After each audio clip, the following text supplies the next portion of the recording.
So is it recording now? Oh, okay. Thanks. Okay, so I was saying welcome everyone. Welcome to the first meeting of the year. We have been on break for at least 1 month, and so it's good to see everyone. Today we're privileged again to have Bram to come and speak to us on the status of immigration issues in the country today. And so before we continue that, I think we're let us go around and introduce ourselves, and then we would continue with the meeting while I watch on those who are coming in. So my name is Sunday Goshit. I work for Systems Unlimited, but I am on IC Compassion Board of Directors, and that's how I found myself with Refugee Alliance. And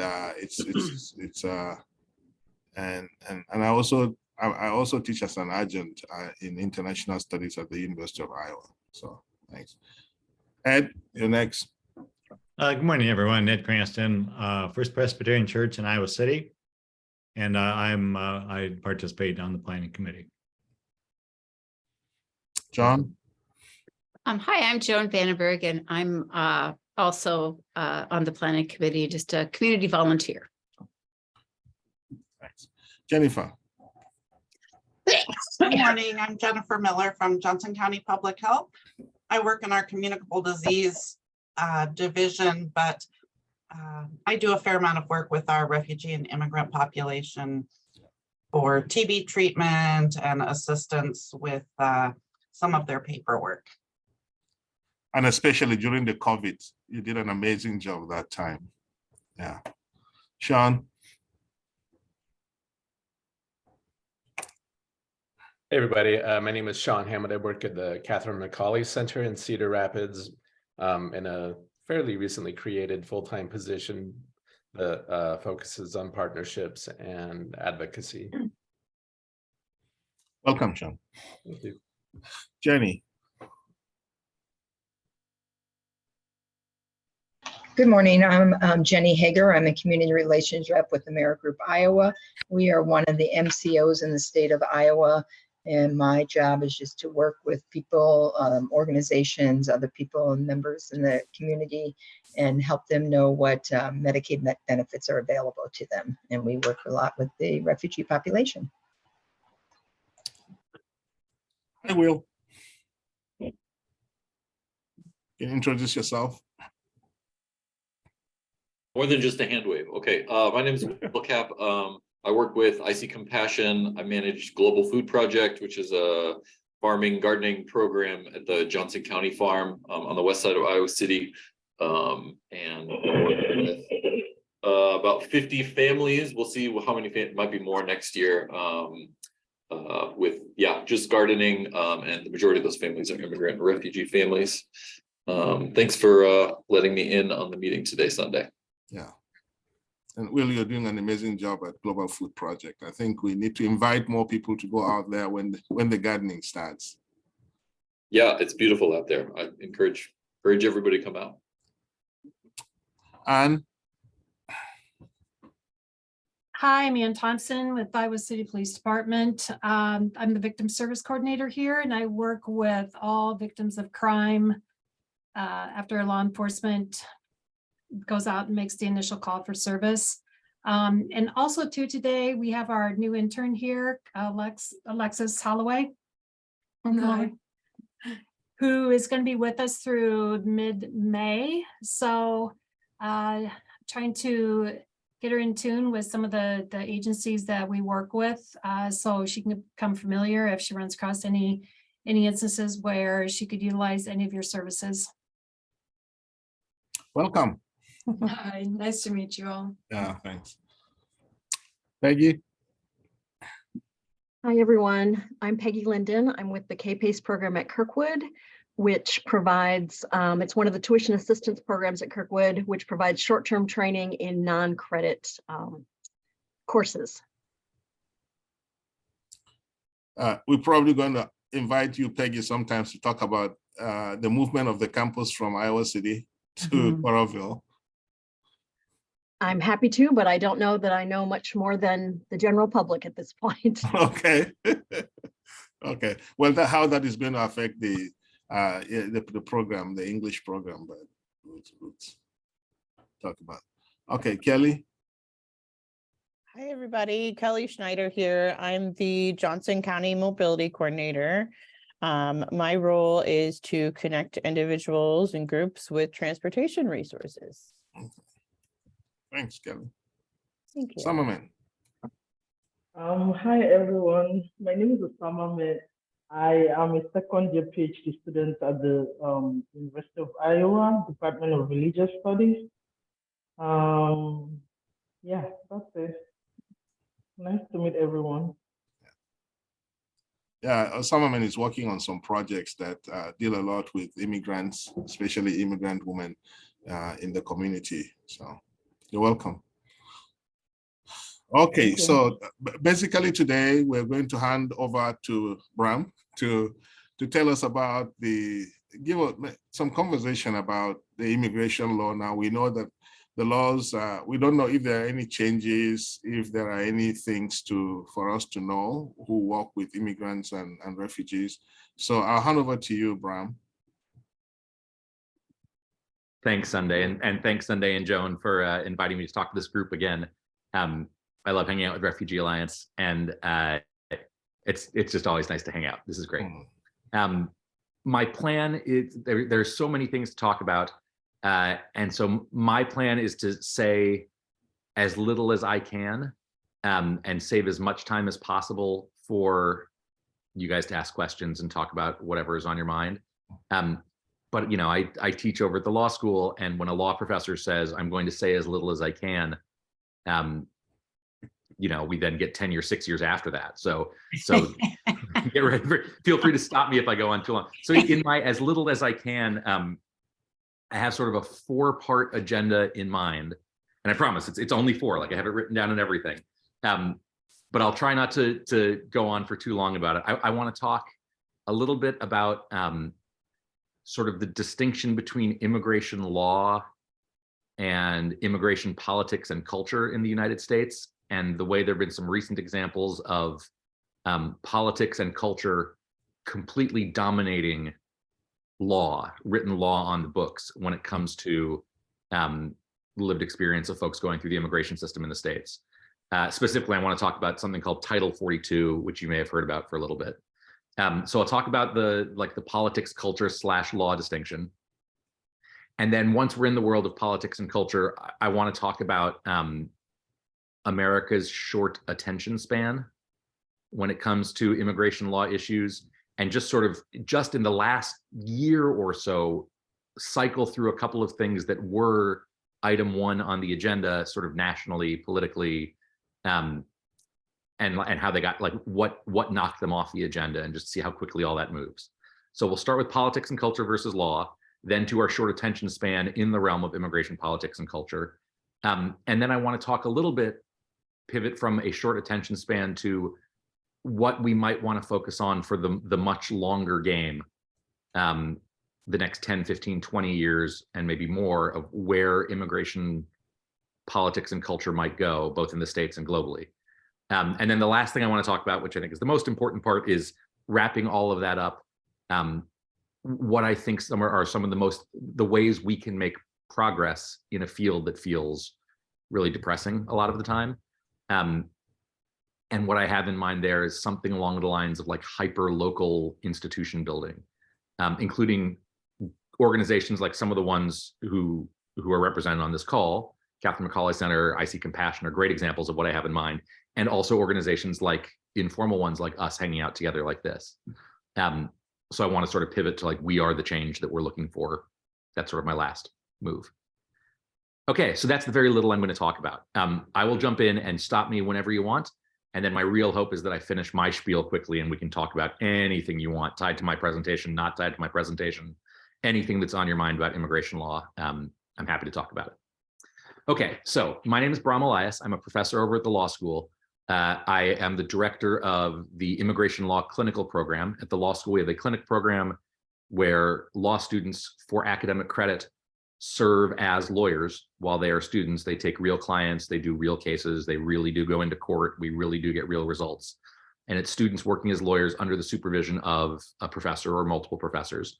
And I'm the professor who supervises all the students' work on immigration cases.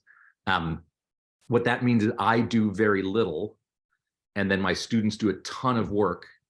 And then the clients say, oh, Professor Elias, you're so great. Thank you so much.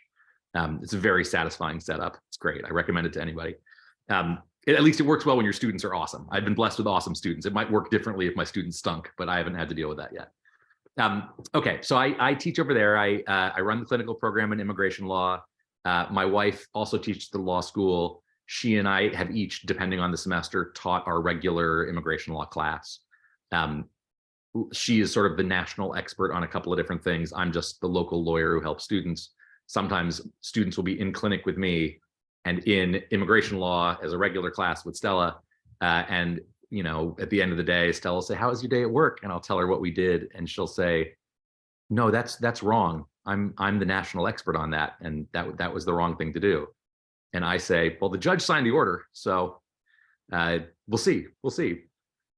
In any event, that's who I am and what I do. And I want to talk a little bit about, let's start with the distinction between immigration law and immigration politics and culture. It has been a painful learning experience for a lawyer and a law professor to learn over and over and over again that the written law on the books ends up affecting the lives of the clients and the communities that I work with much less than sort of like the ambient culture of what's going on in the country and locally, and also very specifically what's going on in immigration law politics. And I think the best example to talk about this to start with is with something called Title 42. Raise your hand or a little Zoom hand if you sort of know what Title 42 is. Sunday and Joan had mentioned this might be a fun thing. Yeah, right. Jennifer should not only know what it is, but should be in charge of it instead of the immigration people. Okay, so Title 42, if I was in my office instead of at my house, all these books behind me, instead of being colorful and beautiful and fiction, would be the same color, and it would be like rows and rows and rows of the United States Code. All of federal law passed by Congress, which is the US Code, and all of the federal administrative agencies that publish documents explaining this is what my agency thinks this law means. Here are the rules that I'm going to follow in the Code of Federal Regulations. So there's codes and regulations, the USC, the CFR, and they are all broken down by subject matter. And what you would see behind me in my office is like just an endless stream of black sheathed books, each with numbers running from 1 to like 14,000 or whatever. And they're organized by topic. So like you go to a different part of my bookshelf and you'll get a different area of the law. Immigration is governed by something called Title 8 USC. Almost every immigration law that's on the books that's been passed by Congress will have a little like code number in front of it, 8 USC 1201 or 8 USC 1153. And I won't share the screen with you because it's too boring, but examples of the way the code is broken down. All of American immigration law governed under Title 8 has its own chapters. There's one on registration. There's one on nationalization, like how you become a US citizen after you're here. Almost everything lives inside, almost all of modern immigration law is inside something called the Immigration and Nationality Act, most of which lives in Chapter 12, Immigration and Nationality. Everything the federal government does about immigration is governed by this huge series of books. That's where the immigration law is. Title 8 USC. Then there's this other thing called Title 42. Title 42 is here. Let me go backwards through so I can scroll down from the top. So Title 42 governs something called the Public Health Service and deals with public health across the entire country. It's huge. It is even bigger than immigration law. Lots more regulation of public health than immigration law. Most public health regulation is done at the state and local level, which is why Jennifer is more powerful than Joe Biden when it comes to making meaningful decisions one at a time. But Chapter 42, Title 42, that's where public health regulations are. Deep inside Title 42 is a subpart, which is called Section 265. Actually, I should say Part G. We'll start with Part G. Title 42, Part G is the government's power, the federal government's power for quarantine and inspection. And buried inside Title 42, Part G is Section 265, 42 U.S. Code 265, which is titled Suspension of Entries and Imports from Designated Places to Prevent the Spread of Communicable Diseases. This is not an immigration law, all right? It's a public health law. And I'm going to read to you in sparkling federal government prose all of Title 42, Section 265, which has become the single most important legal document in all of immigration law for about 3 years now, even though it has nothing to do with immigration law. Here is Section 265 of Title 42. Whenever the Surgeon General determines that by reason of the existence of any communicable disease in a foreign country, there is a serious danger of the introduction of such disease to the United States. So the Surgeon General is in charge here, not the President, not the Secretary of Homeland Security, Surgeon General.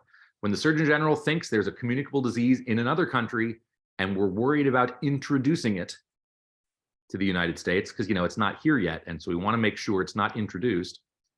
When the Surgeon General thinks that's going to happen, and the Surgeon General thinks that this danger of introduction is increased by the introduction of persons or property from such country, such that a suspension of the right to introduce those people or products is required in the interest of public health, then the Surgeon General has the power to prohibit in whole or in part the introduction of persons from such countries as he shall designate for a period of time he may deem necessary for such purpose. Okay, so for medical reasons, if the Surgeon General of the United States says, oh, I'm really worried if we let people from this place in or stuff from this place in that will introduce a new disease to the United States, the Surgeon General can do all sorts of crazy, it's very, very rarely used power to lock down a border to people and stuff. In March of 2020, after COVID had been circulating in the United States, first cases showed up in January of 2020. By March, we had already shut down the university. It was mid-March 2020 that everyone was locking up and going home. And the disease was circulating broadly in the United States. The President Trump and the Trump era Homeland Security Department, which is the department that runs immigration law, started writing memos back and forth between the Department of Homeland Security and the White House saying, I wonder if we can use this medical crisis in a way to put forward an immigration agenda we have not been able to accomplish through Congress. We'd really like to reduce immigration. Congress isn't agreeing to change laws restricting entry into the United States. Is there anything out there that we could use to do this? And there are memos there's been lots of public reporting about how the idea to use the Surgeon General's power in March of 2020 started in the immigration agencies of the United States and the Trump era White House.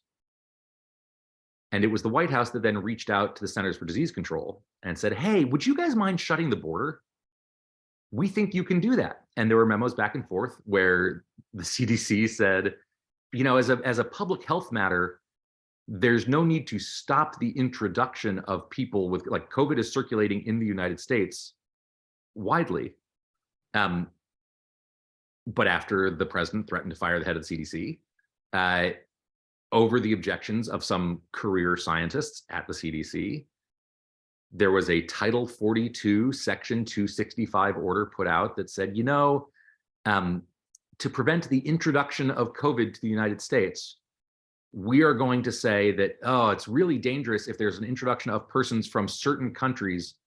We're going to list the countries. It's going to be all the countries, as if the United States was the only place left on the planet that didn't have entry. We're just going to say that no one can cross the southern border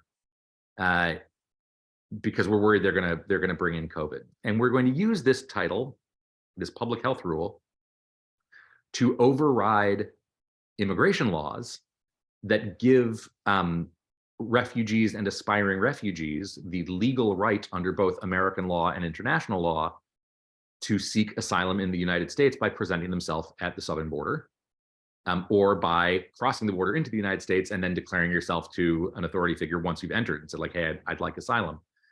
There's all sorts of laws that says the United States has to allow that. It's written all over Title 8, which governs immigration law. But this Title 42 order then shut the border. The articulated reason was, oh, it's, you know, it's for health reasons. But the thing is, even at the moment it went out, nobody believed that that was what was going on. There were no health officials. The Trump administration at the time didn't even try to publicly articulate, no, this is actually for COVID purposes. That's why we need to do this. There were a couple of reasons it would have been hard to articulate that. One, COVID rates in many of the countries that people were leaving to cross the southern border into the United States, COVID rates were lower there than here. So the idea that folks from those places would be increasing our rates seemed unlikely. And second, the rule was not applied to US citizens entering from those places or to green card holders entering from those places. It was only to non-citizens. There was no epidemiological argument. There was no like, oh, you know, if you're a US citizen in this country, don't worry, you won't catch COVID. That was not, you know, a passport, it turns out, is not the same as a vaccination. You know, it had no epidemiological effect to carry a blue United States passport with you. But it was seen as, like, at the time, as an opportunity for the administration to affect immigration law goals that it could not accomplish through immigration law because Congress wouldn't agree, but do it unilaterally through what very much appeared to be the bad faith use of public health power. Okay, I don't want to talk about this to say like, ooh, you'll be shocked to hear that the Trump administration may have used laws in bad faith to affect immigration. I'm sure that is breaking news for all of you. That's not the important thing I want to talk about with Title 42. What I want to talk about is how what has happened with Title 42 in the transition from the Trump administration to the Biden administration shows just how far we have gone down the rabbit hole of thinking about immigration in terms of raw politics and not law. Because as a matter of law, it is extremely clear that Title 42 was the wrong mechanism to regulate immigration law. That's not the way it's supposed to work. No one would argue that's the way it's supposed to work. But the politics of immigration had become so poisoned and negative during the Trump era, and some of that like toxic feeling was so well entrenched, even with the change of administration. President Biden comes in, there's a lot of upset about some of the most egregious, the most vivid examples of overreach by the Trump administration. You know, vivid pictures of families being separated at the border and kids being kept in cages. That was very unpopular, but it was not like there was a groundswell of let us reform immigration law entirely and change the way we handle the border in the United States.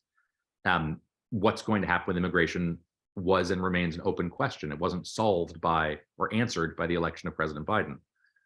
Okay, because there's an understanding of like a sort of entrenched toxicity about immigration law, immigration advocacy organizations, the sort of national nonprofits that push to help immigrants and to change immigration law, voiced concern after President Biden was elected of what will happen politically if President Biden lifts the Title 42 order, which everyone thinks was entered in bad faith by the Trump administration and should not be good law. Title 42 had been used to expel something like 1.8 million, well, there were 1.8 million expulsions at the southern border, people who would have had the right to enter and seek asylum who were told, no, you cannot enter the country. And people who had come from, if they had come from further than just Mexico and couldn't be returned to Mexico, which would happen to most folks, there were people from some countries who were literally put on planes and flown back to their country of origin. The highest profile of these were Haitians who had fled Haiti in the wake of natural disaster, come up through the southern border, and then were put on planes and dropped back off in Haiti, not as a deportation, because they never received any legal process in the United States at all. It was a Title 42 flight saying the United States doesn't know what to do with you. We're not going to let you enter the United States. We can't send you back to Mexico. Here, we're flying you back to Haiti. There were 1.8 million expulsions using that authority, not 1.8 million people. One thing that Title 42 did was it led people to just try and cross the border over and over and over and over and over again, because you weren't being deported if you were stopped. You were just being expulsed, from the United States, which had no legal impact on your ability to return. So the 1.8 million expulsions, they think probably was more like 750,000 individual people, though it's hard to know for sure. Okay, so there was concern even among pro-immigration advocates of what will this do for the politics of immigration if Joe Biden revokes Title 42 and all of a sudden 750,000 immigrants come across the southern border. Boy, that might be very unpopular. And for folks who do the kind of job that I do and give the kind of talks that I give, who had been saying for years, Title 42 is illegal. This is not what the law is about. This is not what it's for. It's a science law. It's a medicine law. If the doctors say we need to stop people from entering the United States to avoid importation of a disease, cool. But if the White House calls the doctors and says, please say this, that's not how this is meant to work. We've been banging that drum loudly, weekly, since the Trump administration started. And then we felt totally left on an island when the Biden administration on the first day not only did not revoke Title 42, but was being encouraged by immigration advocates. Wait. Don't revoke Title 42 yet. We all know it's bad as a matter of law, but ooh, the politics will be really bad. Let's have a plan in place for how we can, in an orderly fashion, welcome 750,000 people into the United States to seek the legal process they are entitled to, because it will look like chaos if we merely follow the law. For lawyers who grew up in the church of follow the law, this was this was disheartening. But it's where we're at. So President Biden did not revoke Title 42 on his first day in office, as many of us expected that he would, because it was so obviously wrong as a matter of law, and he had said so during the campaign. It took lots and lots of advocacy, and he did finally announce a plan to revoke it, not in January 2021, but instead in April 2022. He finally said, after more than a year, I will revoke Title 42. And then he was promptly sued by a coalition of states who said, but if you revoke Title 42, this will lead to more immigrants in our states. And so we would like to please stop this. And we think the way you revoked it was wrong. And many lawyers sort of laughed at the lawsuit, but then the lawsuit showed up in lots of different places, a very similar lawsuit. And there was a Trump appointed judge in the Western District of Louisiana who said, yeah, I don't know if the states are correct as a matter of law. But it's going to take a long time to figure that out. And why don't I issue what's called a preliminary injunction? So while we let this case move forward, until the case moves forward, everything has to stop and stay exactly the way it is. You cannot revoke Title 42 until the end of this case. That case was in May 2022. The preliminary injunction went into effect only days before Title 42 was supposed to be lifted. And here we are. Title 42 is still in place. If you go on the US website, including whether it's the immigration pages or the CDC, they talk about what the plans will be when Title 42 is lifted. But we are living in a world where what is clearly a bad faith application of public health law is being used to regulate immigration law. No lawyer would justify its use, but it's not really the law that's governing here exactly. It's a combination of the legal text and then the sort of universally understood nature of immigration politics and culture that makes even immigration advocates wary of applying the law clearly to Title 42. It's an interesting world where even immigration advocates are saying, yeah, let's not apply this on the books, even though that'd be more helpful for immigrants. We'll see. The Biden administration is doing its best to have plans in place. The case is proceeding in Louisiana. And so it's possible in the months ahead, Title 42 might lift. There are plans in place. But one thing that became very clear before Biden was elected, legal immigration advocates, lawyers who are immigration advocates thought, oh man, it'll be so nice to just read the text of Title 42 and apply it. That's all we need. And it turns out there's more to it than that. This is not the only example of it, but the fact that Title 42 is still in power and Title 8 has not superseded it is a sign that the culture and the politics of immigration law can sort of outrank the text of the law sometimes. Okay. I also want to talk about immigration politics attention spans, how like the ability to do things happen in the world, and that creates opportunities to do policy work in the United States, but how quickly it changes. So in the last year or two, some interesting shifts in attention span. A moment that was chaotic politically, but very exciting for immigration law advocates was remember the fall of Kabul and the airlift, US airlift and the evacuation of Kabul in Afghanistan. So that was the United States withdrawal from Afghanistan started in like July, August of 2021. Very chaotic. It went faster, I think, than people. It's sort of like when you drive to the mountains. They're like, first it takes a long time to get there, and then they're there all at once. For years, both the Trump administration and the Biden administration had been saying, we're going to draw down out of Afghanistan. We really are. I'm serious. We really are. We really, really are, for years. And then all of a sudden we did, and it felt very sudden.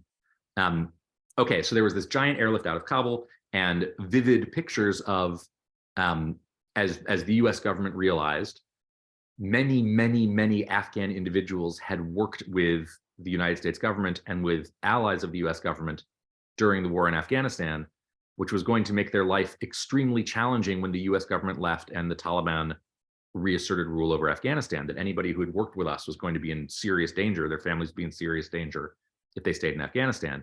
And so the US government and other Western governments as well frantically tried to evacuate as many Afghan allies as we could, without a huge plan of what would happen next. So there was vivid, like on the news every night, images of like flights trying to get out of the Kabul airport with like explosions going around on the flights, and the flights being filled with as many, not just US soldiers, but also Afghan allies as we could, with no plan of what was going to happen to the Afghans we were evacuating once they arrived in the United States. In late 2021, folks were being housed temporarily on military bases in the United States, trying to figure out what the resettlement plan would be. The closest one here to Iowa was in Fort McCoy in Wisconsin. There were some nonprofits that were able to help with resettlement. Sean's still here. So the Catherine McCauley Center in Cedar Rapids is one of the places that helped with resettlement of folks, and led to Cedar Rapids being one of the communities where there were like a large number. We're looking at something like 250 Afghan individuals and families who got resettled from military bases into Cedar Rapids. Des Moines is looking at closer to 750. But it was a very chaotic moment of lots and lots of allies on, we saw them fly out of the airport in Afghanistan. We saw them land here in the United States and be housed on military bases. It was on the news all the time. And there was a big outpouring of enthusiasm from folks who've been feeling like we've been playing defense when it came to immigration law for decades. Suddenly a great deal of enthusiasm for supporting Afghan allies who had arrived in the United States, providing them with immigration law services, providing them with resettlement assistance. It was like an exciting, optimistic moment where we thought lots of stuff could get done. That was, the resettlement process began around January of 2022. Folks have been on bases for 3 to 6 months. Resettlement starts in earnest in 2022. And we think like, boy, this is listen to the politics of Iowa. Everyone, Republicans, Democrats, everyone in Iowa talking about helping Afghans resettle in Iowa. This is exciting and different. February of 2022, Russia invades Ukraine. Conversations about Afghans vanish. Conversations about how do we assist the expected tidal wave of Ukrainian refugees start up, which is great. Like any conversation about helping refugees and aspiring refugees, I think is a productive conversation. But there was lots of questions among the Afghan community and the lawyers who were assisting them of like, wait, where did, like our guys are still sitting on military bases, are still trying to get lawyers, they've started to be resettled. Where did all of our assistance go? And there was concern in the Afghan assistance community that the part of the enthusiasm for Ukrainian refugees might be race-based, that the expectation was that Ukrainian refugees might blend into the United States more efficiently and therefore be easier and more cost-effective to serve, with some of the language we were hearing. And if race-based distinctions among refugees sets off alarm bells for you, as it did for some of us, it was a disturbing time. One example of things moving at different speeds, there's a process called temporary protected status, which is a liminal legal status that the president and the Department of Homeland Security can issue at the stroke of a pen to folks who have arrived in the United States from a country where it's not safe to return them. It's not permanent status, it doesn't give you a path to citizenship, but it can lead to people being lawfully in the United States for a very, very long time, decades, many decades. And so TPS can be a very powerful tool. And we were told as we were working on Afghan stuff, TPS is coming for Afghanistan. It's coming. It's just working through the bureaucracy. It's coming. And it did in fact arrive. TPS for Afghanistan was issued in May of 2022, about a year and a half after the crisis started. TPS was also issued for Ukrainians. That was in April of 2022, 2 months after the Russian invasion of Ukraine, even though the numbers of Ukrainians arriving in the United States was tiny compared to the number of Afghans. And nearly all Ukrainians arriving in the United States after the Russian invasion announced that they wanted to return to Ukraine as soon as possible, which was not the same story we were hearing from Afghans. But our attention had just shifted. Even the president, even the administration had shifted. The folks who work TPS stuff, the only reason there was Afghan TPS was that there was a template for it because Ukrainian TPS was issued first. And then they're like, oh, we can't just leave this out here without having Afghan TPS. Okay, so there was this period where folks who've been working with Afghan evacuees were feeling frustrated of like, is this because the refugees or aspiring refugees we are working with are brown and white refugees are being treated different? This seems uncool. And we were very dyspeptic about that. And then it felt even sweet because only a few months after the Ukrainian work was starting, which we were complaining, those of us working with Afghans were complaining about for not prioritizing the client base we had been working with, in May of 2022, so invasion of retreat from Afghanistan is August of 2021. Invasion of Ukraine is February of 2022. Only a few months later, May 2022, there is a surge of migrants at the southern border. You know, periodically you'll see in the news, there's a surge at the border. May 2022 was a big surge. All work for Ukraine's vanished. All work for like like high profile politics stuff. Dealing with policies around either Afghans or Ukrainians vanished, and the same government staffers who were responsible in USCIS, the Citizenship and Immigration Services, who were responsible for helping adjudicate asylum decisions and helping resettle Afghans, Ukrainians, anyone in the interior of the United States. In May of 2022, many of those folks were shifted from the interior of the United States to the southern border to deal with the Russia folks at the southern border, and suddenly all of the bureaucracy dedicated to resolving issues for Afghans or Ukrainians vanished. And now we were looking at what are we going to do with this border surge? How do we process asylum applications at the border quickly? How do we enforce Title 42, which is still keeping people out of the border? And all of a sudden, those of us who were worried about the racist difference between the way Afghans were treated and Ukrainians were treated, we got past that conversation. Like, just what about us at all? What about resettlement at all? Because attention had moved. Okay, so if culture and politics can matter more than law, and if the attitude of culture can be fickle, and like we have a short attention span and things move from one thing to another, what should we focus on? And the two things I want to say quickly, one is about where I think we might be going in the very, very long term, to sort of get our attention pulled back from the whiplash of the moment. And then also what to do if we know that there is a long term, but there's going to be whiplash in the moment every month, every year from now until then. Okay, the long term. You may have seen the news, I think it was just last week, that economists and demographers saw that based on publicly available information in China, the Chinese population is now, for the first time, decreasing. It is, of course, not just China. But it's a big deal that the Chinese economy, the line that's going around is China is going to get old before it gets rich. That there are many large developing or developed economies with lots and lots of people that have a major demographic problem with the population aging, and there not being enough young workers to provide or to perform the economic tasks necessary to keep local domestic economies running in a way that's necessary to serve the needs of an aging population. It's not just China. This has already been happening in other parts of Asia. It's been the case in the United States for a while. It's harder to see in the United States because until recently, we had always solved that problem in the United States with huge influxes of young immigrants. Like that's what makes our country young, is that the cohort of people who immigrate to the United States are younger and have more children than folks who are in the United States. And so demographically, that's a way that we have avoided the graying problem that some other countries are looking at.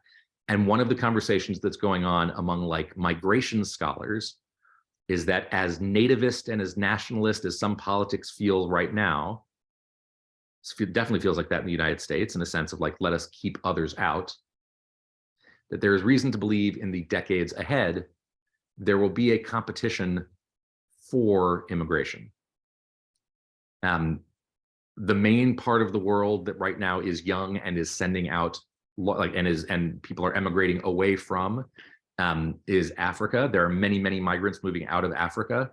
The migrants leaving Africa tend to be much younger than receiving countries. And there's every reason to think that whether it is African migration or Central American migration, that in not tomorrow, but in the decades ahead, countries' ability to do things like maintain their economy at the level they're at right now, or to grow in any way, there might be competition to lure immigrants as opposed to drive them away.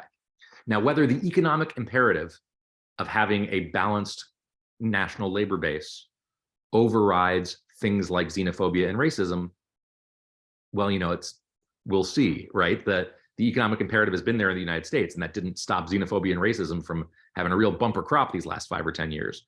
So who knows?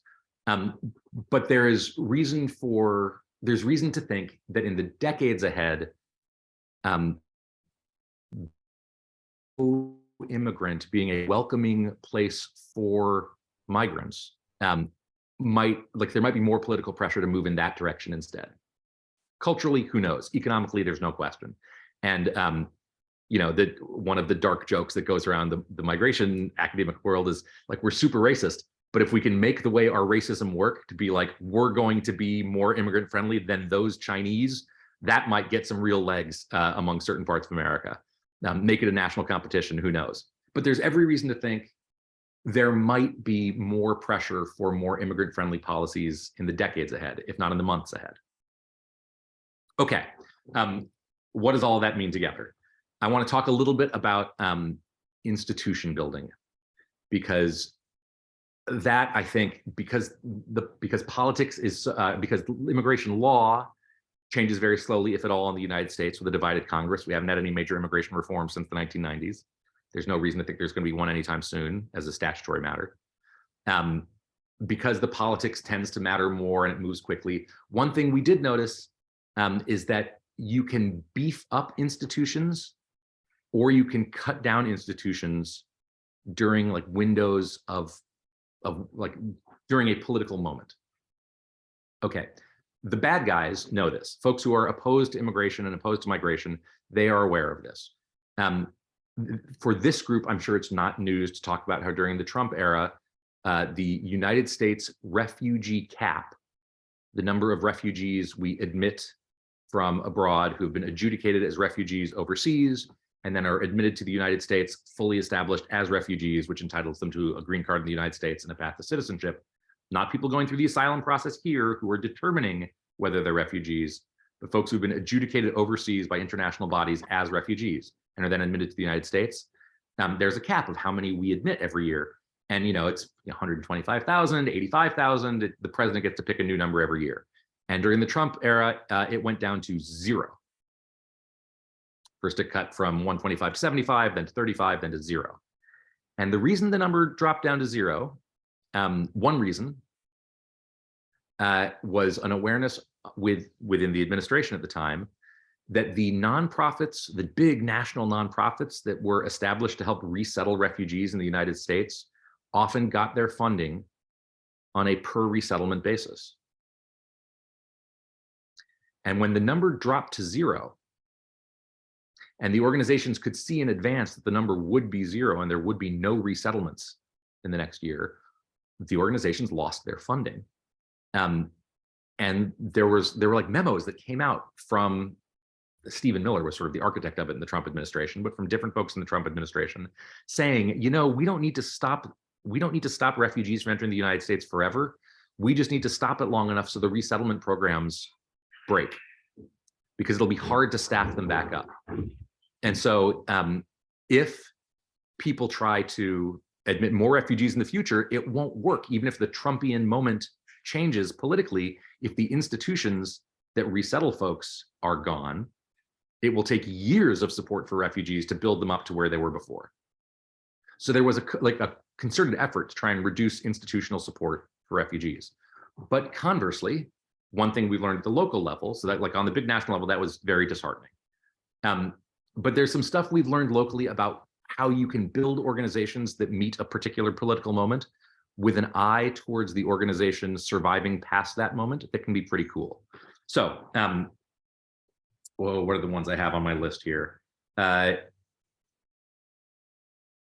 see. Oh, I should start with the big federal one because Sunday actually emailed, before I get to the local one, the big federal one. Sunday, you emailed everyone about something called the Welcome Corps, brand new program, federal program, which allows for direct or almost direct funding. Like if you individually or as a group can raise enough money to help resettle individual refugees, and you tag team with this welcome program with the federal government, they will raise the cap and admit an additional refugee that wouldn't have been admitted otherwise because of your funding for this program. You want to know how long it takes to get stuff done federally? Clinic students actually worked on the Welcome Corps program back when it was first being proposed in 2014.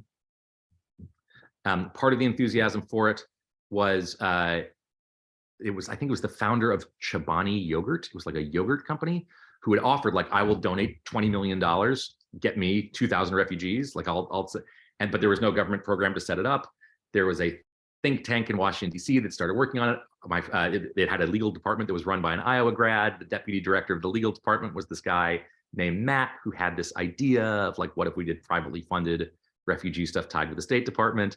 He worked on it with clinic students. It was ready to be signed by on like day one by new President Hillary Clinton. We were all very excited that a clinic project was going to become law so quickly. Something else happened. I can't remember what it was exactly, but something happened that slowed it down. In any event, an administration change or two after that, this program, which was percolating up through government sources in 2013, 14, 15, is now here. And it's, like that structure will survive past this administration. So that's kind of exciting. But I was also thinking of stuff at the local level. So some of you might know in Iowa City, there's an organization, it used to be called the Eastern Iowa Community Bond Project. Now it's called the Prairie Lands Freedom Fund. So the Eastern Iowa Community Bond Project was originally started to help pay the bond of immigrants who were in deportation proceedings and who were being detained by the US government during those proceedings. There is one calendar for detained immigrants that moves very, very quickly in deportation. There's a totally separate calendar and cycle for folks who are not detained. Those cases move much more slowly because the government's not paying for room and board every day, so they're not in quite a hurry to remove people. The bond project's plan was to try and get as many immigrants who are in removal proceedings out of detention to move them to the slow proceedings and let them be with their family while they followed what the court wanted them to do and followed their process.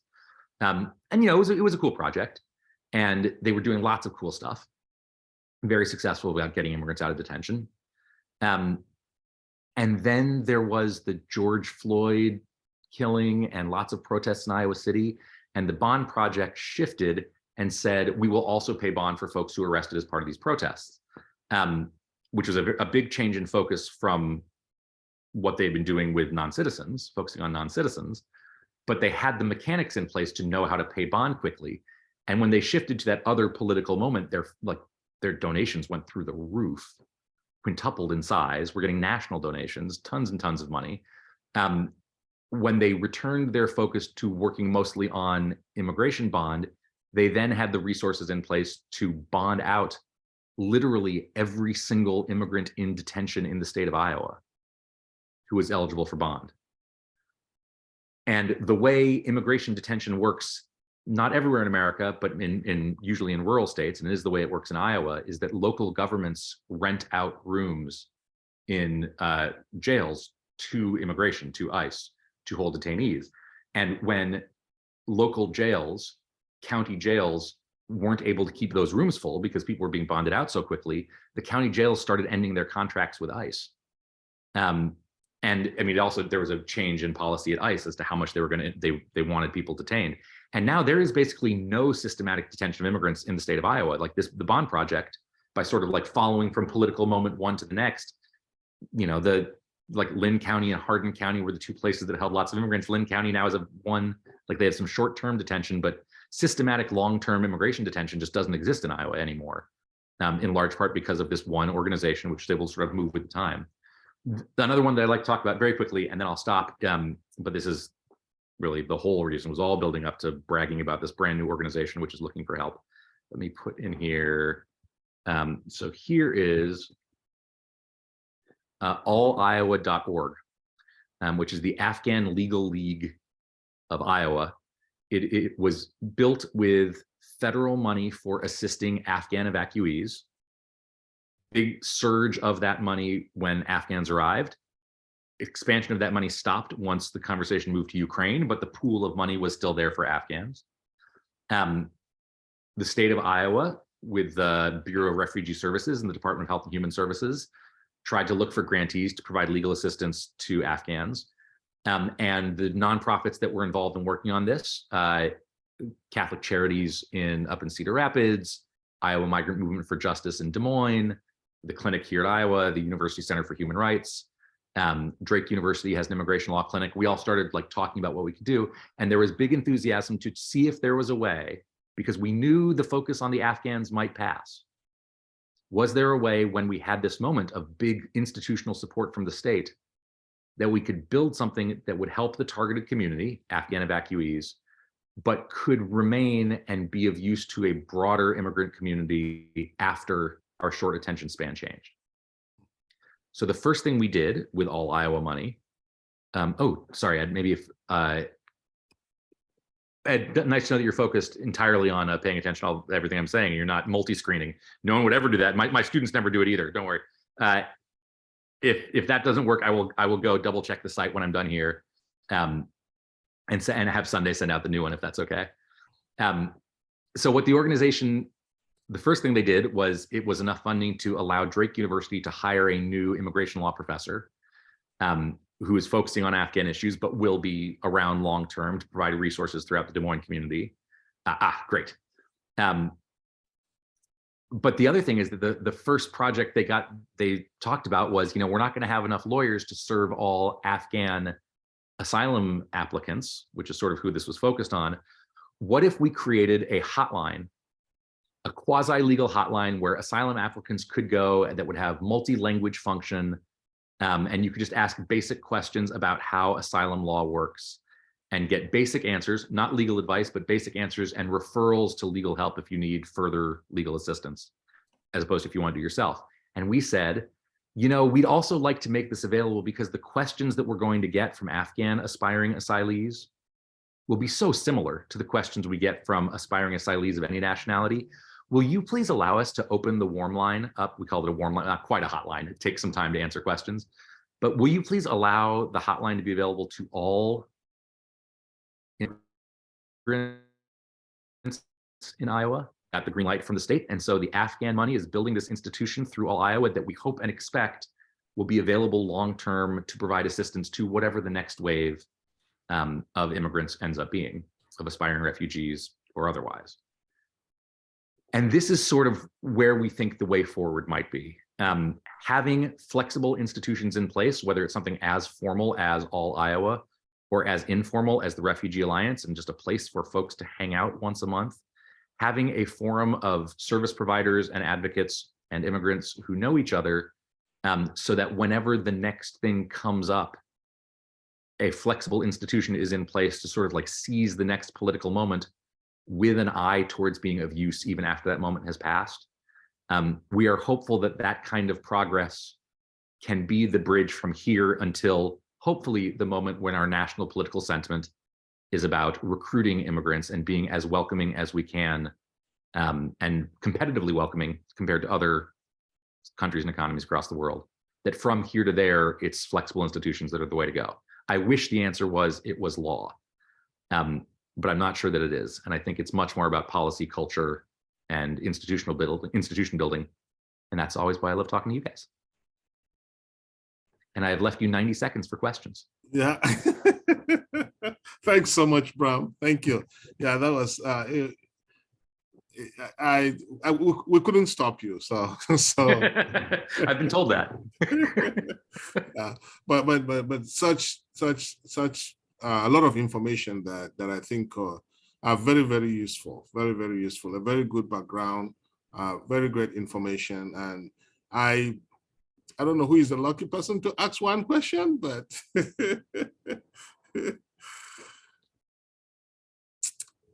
and honestly, if we have any questions, we can always you can always send the information to me. I will forward it to Bram, and he would always get back to you with an answer or his students. But thank you so much again, Bram, for that very useful information. I think it buttresses the importance of what we do as and also kind of saying that what we're doing is probably what you're looking at too. You and others are looking at. So I think we'll just encourage each other to do what we're doing, and probably the planning committee will sit down and look at some of the suggestions you've made and see how we can be more effective in what we do as Refugee Alliance. Is there any other? Yes.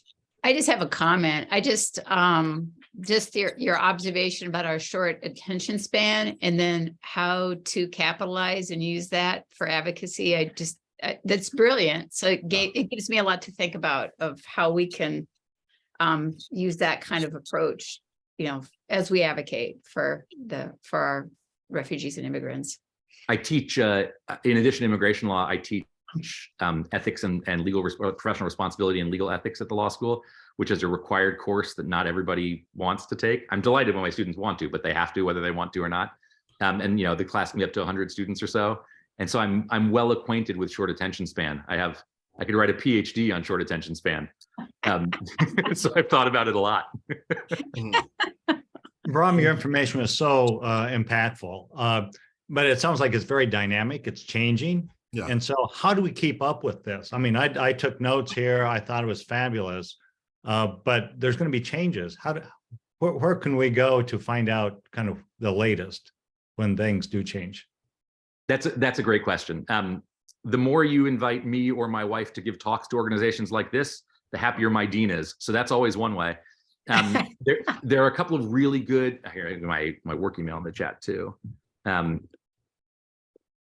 There's one particularly reputable, where did the website go? So the American Immigration Council, which is a group of lawyers and advocates that tries to do nonpartisan analysis of stuff.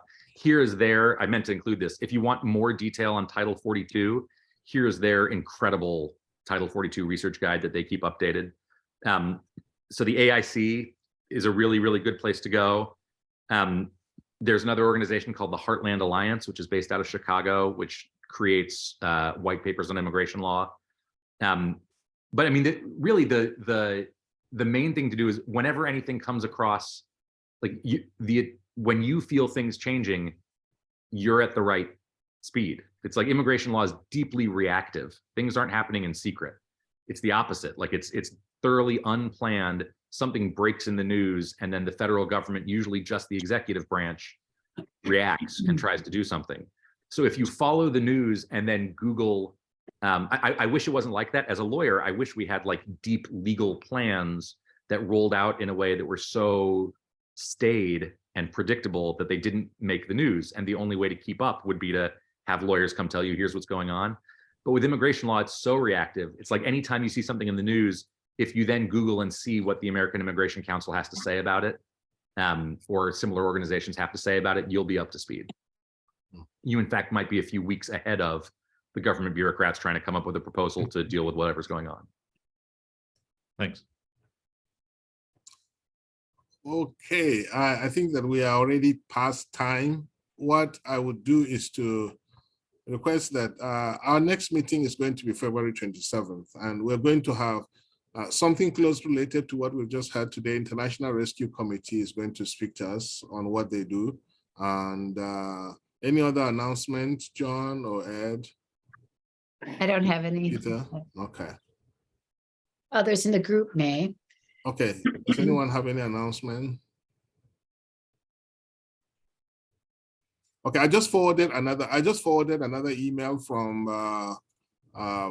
the state. I think the White House is having some what do they call it again? And it's taking place at 11:30 because it's 12:30. So I just forwarded the email. If you want, you can actually go a White House briefing, and it has to do with a program they call the Welcome Corps, a refugee private sponsorship program. And you can, I just forwarded an email that contains the Zoom link, and you can actually join and listen to that. Again, thank you so much. Thank you so much, Bram. Each time you come here, you give us a lot of information and things to think about. And we're glad you're back. And looks like we're going to have you coming in from time to time, maybe more regularly than usual. Yeah.